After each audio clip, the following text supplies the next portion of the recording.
Freshtopia had a huge weekend. There was all kinds of partying, all kinds of people, and hey Barb. Barb Finn, ladies and gentlemen, our production manager.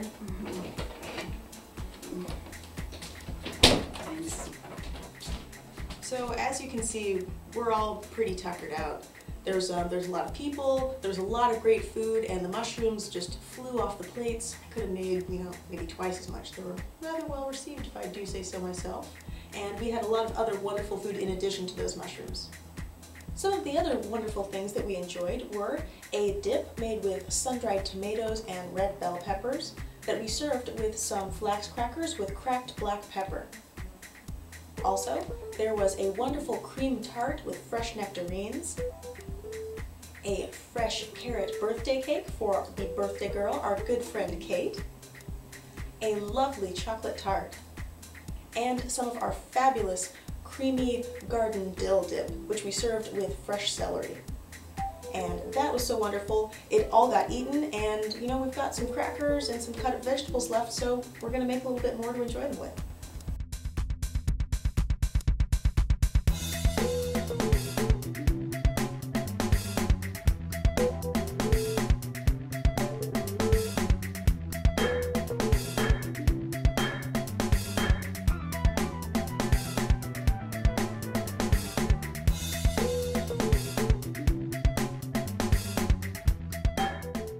For creamy garden dill dip, you will need 1½ cups cashews soaked, 1/2 cup fresh dill, 2 tablespoons fresh oregano, 1 tablespoon white miso, 1 clove garlic, 1 teaspoon fennel pollen, and salt and fresh black pepper to taste.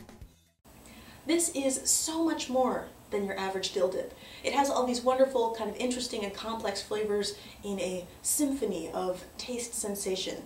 It has miso in it, which gives it a culture and a sort of richness. That's a fermented bean and rice paste, for those of you not familiar with. You can find it at most grocery stores in the Asian section. Also, there's oregano, which gives it this kind of like bright, lively flavor. And there's, fennel pollen.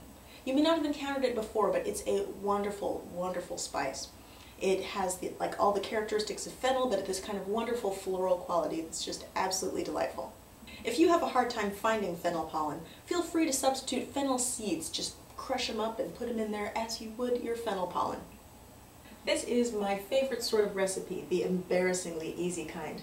Yes, it's the second easy one I've done, and it's even easier than the last one. And I'm not ashamed. Because when you're hostessing, when you're having a party, you want things that are easy. You want things that you can make ahead of time, and they're going to be there for you when you need them. And this is definitely one of those recipes. It's a real crowd pleaser, and everybody likes dips. The first step in all this is to take your cashews and soak them well. And you want to let them hang out in their water for at least several hours until they're nice and soft and they've absorbed a lot of it, and they're going to blend up nicely in your blender or food processor. Once they're ready, you want to make sure to drain them well of their soak water, and then you're ready to start making your dip. The prep for this is super easy. All I'm doing is cleaning my herbs up, taking them off the stems. I peeled my garlic, and I made sure to reserve some of the fresh herbs for garnish, and that's about it. Who wants to go for a ride in the blender? Your cashews, your dill,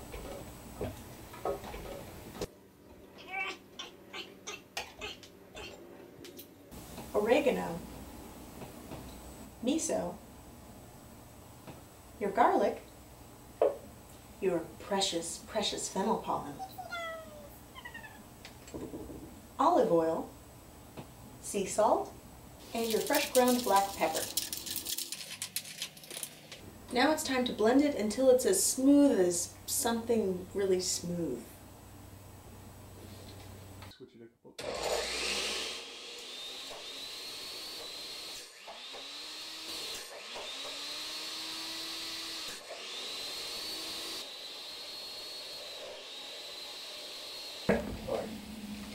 So you may definitely, ow, my hair, ow. Come here, come I help. Oh, help. You're not helping, you're just filming it. Come here, I'll help you.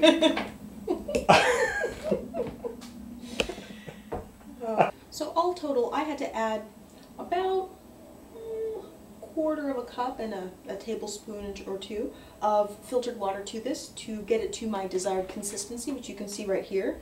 It's nice and smooth, creamy, and also to help it get to this point, I had to give a little bit of a poke, scrape down the sides periodically with the spatula, and you may need to do that too depending on what type of machine you're using. If you're using a blender, I don't recommend doing as I did and poking at it while the machine's running. It says not to do that on the blender itself, but I'm a professional and somewhat foolhardy, so I do it anyway. I don't care. And here we have, the results of that craziness. A wonderful, wonderful dip. And now we're ready to go ahead and garnish it and serve.